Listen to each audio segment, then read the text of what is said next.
Hello बच्चों, पुनः एक नए वीडियो में आप सभी का स्वागत है।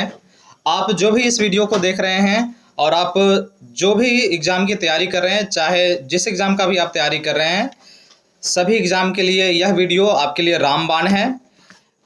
यहाँ पे जो हमारा टॉपिक है आपके बीच, कुछ पदार्थों के पीएच मान। ये ऐसा टॉपिक है जो सभी प्रकार के एग्जाम में पूछा जाता है।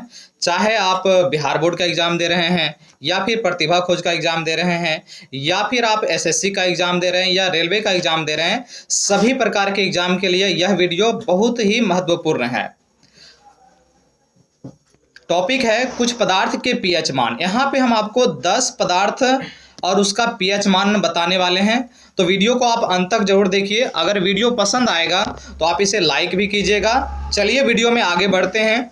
तो सबसे पहला पदार्थ है आपके सामने,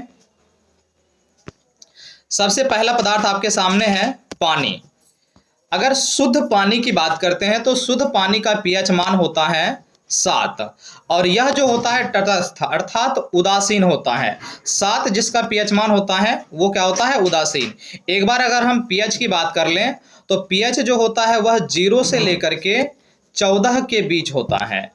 इसमें 7 वाले जो होते हैं बीच वाले, 7 वाले उदासीन होते हैं, और 7 से कम जिसका पीएच मान होगा, जितना ज़्यादा कम होगा पीएच मान 7 से, वह पदार्थ उतना ही अधिक अम्लीय होगा।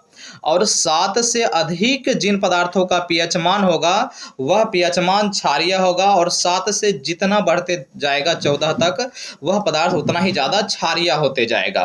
तो सबसे अधिक अम्लीय कौन होगा? जो 0 के आसपास होगा, और सबसे अधिक क्षारीय कौन होगा? जो 14 के आसपास होगा। तो इतना तो आप समझ गए होंगे। और उदासीन कौन होगा? जो जिसका पीएच मान 7 होगा।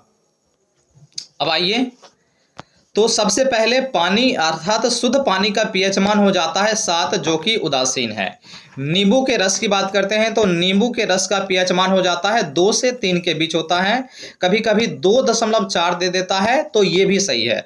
2 से 3 के बीच आप याद रखेंगे, और ये अम्लीय प्रकृति का होता है। आगे सिरका।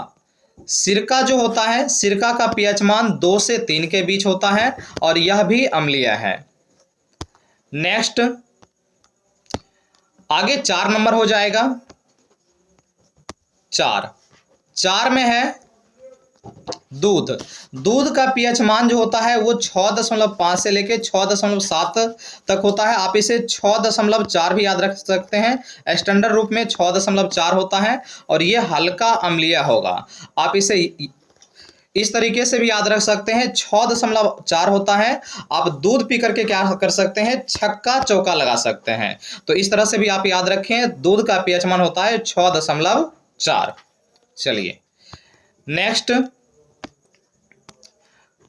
5वां है पदार्थ आपके सामने हाइड्रोक्लोरिक एसिड, हाइड्रोक्लोरिक अम्ल, जिसका सूत्र होता है HCl, और इसका पीएच मान लगभग 1 के आसपास होता है। अर्थात आप कह सकते हैं कि ये बहुत ही अधिक अम्लीय है, काफ़ी अधिक। अगर देखा जाए तो अभी तक का सबसे ज़्यादा अम्लीय पदार्थ जो होता है वह हाइड्रोक्लोरिक अम्ल होता है। इसका पीएच मान 0 से 1 के बीच पाया जाता है। और बहुत ही महत्वपूर्ण बात है कि यह जो पदार्थ होता है हाइड्रोक्लोरिक अम्ल, ये हमारे शरीर में, हमारे शरीर के अंदर मिलता है। आप कमेंट करके बताइए यह पदार्थ कहाँ पे पाया जाता है। वैसे हम आपको उत्तर भी बता देते हैं इसका, कि यह जो पदार्थ होता है हमारे शरीर में, हमारे अमाशय में पाया जाता है। यह अमाशय में मिलता है, जिसे पेट भी कहते हैं। चलिए आगे बढ़ते हैं वीडियो में।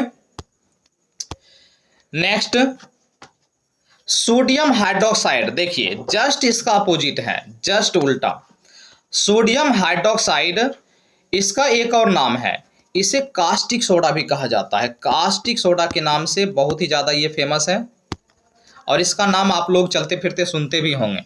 जिसका सूत्र है NaOH, और इसका पीएच मान जो होता है लगभग 13 से 14 के बीच होता है, और ये बहुत ही अधिक क्षारीय है, काफ़ी ज़्यादा क्षारीय है। मेरे एक मित्र आए थे आज मुझसे मिलने के लिए, और वो बोले थे कि मैं एक कपड़ा कंपनी में काम करता हूँ, और वो बोले थे कि मेरे पैर पे एक बार ये जो है कास्टिक सोडा गिर गया था। कास्टिक सोडा का वहाँ पे काम क्यों होगा? क्योंकि कास्टिक सोडा जो होता है वह कपड़ा बनाने में काम आता है, तो उनका पैर जल गया था। कहेंगे सर आप हमें ये बात क्यों बताए, बताना जरूरी था, क्योंकि कास्टिक सोडा इतना ज़्यादा पावरफुल होता है। तो आपके आसपास या कभी अगर आप इसका यूज करते हैं तो आप सतर्क जरूर रहें, काफ़ी ज़्यादा क्षारीय होता है। चलिए नेक्स्ट है आपके सामने अगला पदार्थ है मानव रक्त। मानव रक्त का पीएच मान जो होता है वो लगभग 7.4 होता है। 7 से अधिक है अर्थात यह क्षारीय होता है, हल्का क्षारीय होगा। इसके बाद बात करते हैं सातवां मूत्र यूरिन, जिसका पीएच मान जो होता है लगभग 6 के आसपास होता है और यह हल्का अम्लीय होगा, हल्का अम्लीय हो जाएगा। नेक्स्ट है आठवां, दांत साफ करने के लिए आप टूथपेस्ट का इस्तेमाल करते होंगे सुबह में, सुबह के समय में। वैसे सुबह और शाम दोनों समय दांत साफ करने की सलाह दी जाती है अगर हम वैज्ञानिक तरीका माने तो, लेकिन ज़्यादातर लोग सुबह में ही साफ करते हैं। तो दांत साफ करने के लिए जो हम टूथपेस्ट इस्तेमाल कर रहे हैं इसका पीएच मान जो है लगभग 8 से 9 के बीच होता है और ये क्षारीय है।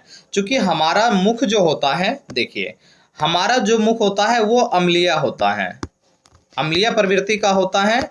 जो भी पदार्थ खाते हैं उससे अम्लीय हो जाता है, तो उसे बैलेंस करने के लिए, संतुलित करने के लिए हमें क्षारीय पदार्थ की जरूरत होती है। इसलिए टूथपेस्ट जो होता है इसको क्षारीय बनाया जाता है।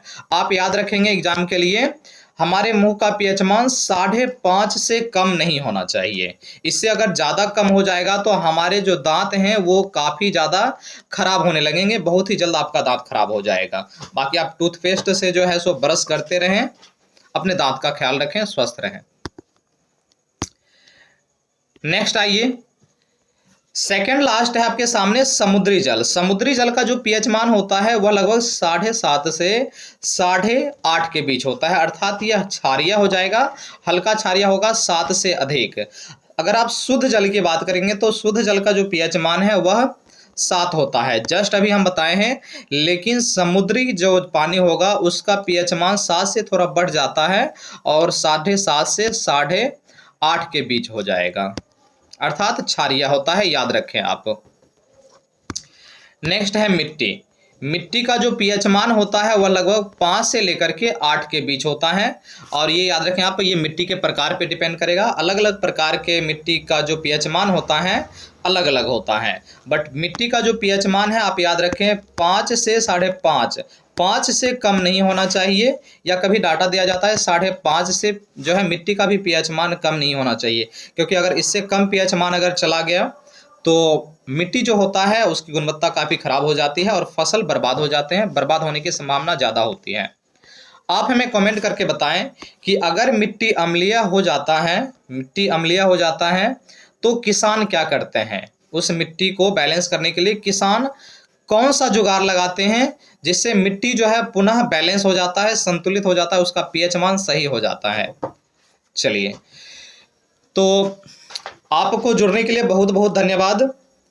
आगे भी जो है सो जितना भी नया वीडियो आएगा उस वीडियो को आप ज़रूर देखते रहें। अगर वीडियो आपको पसंद आता है तो वीडियो को लाइक करें और चैनल को आप ज़रूर सब्सक्राइब कर लें, ताकि ऐसा ही इम्पोर्टेंट और यूजफुल वीडियो आपको आगे भी मिलता रहेगा। फिर मिलते हैं नेक्स्ट वीडियो में, तब तक आप लोग अपने जीवन में खुश रहें। धन्यवाद।